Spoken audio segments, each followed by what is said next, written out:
if they don't do what we want, we'll walk away, and it won't be a no deal. It will be an Australian deal, which is a new word for a no deal, and something about fish.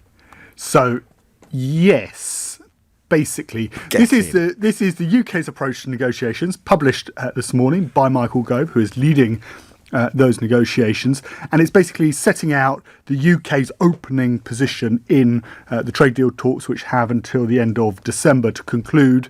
And what Michael Gove is saying, in short, is that if we get a Canada-style free trade agreement with the European Union, that's fine.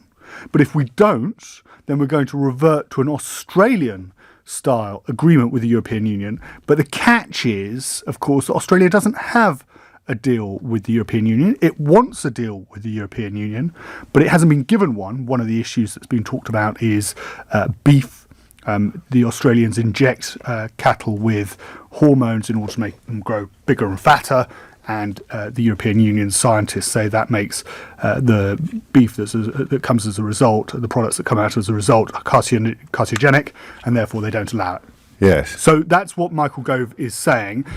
Just run that by me again. He's saying we can have a deal like Australia's. But Australia doesn't have a deal. But he's not adding that Australia doesn't have a deal. No. That's what you're doing as a top journalist. Yes. So we can have a deal like Australia's, but Australia doesn't have a deal. But we're setting ourselves a deadline as well. Right, you're fired. That would be the government's approach. That's why they're not doing many interviews on this, and when they do, it's just with people who bowl under. You're firing me? No, I'm saying if you were, I mean, sackable. Right. If the government could exercise control over you, or indeed your spads, pointing out to a government telling the voting public that we're going to get a deal like Australia's, that Australia doesn't have any deal, would be an act of treachery.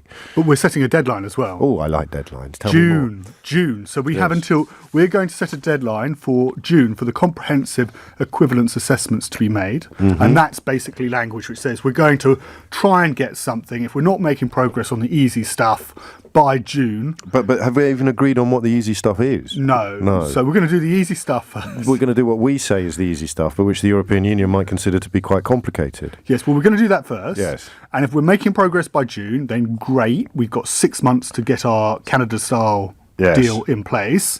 But if we're not, then we're going to go for Australia.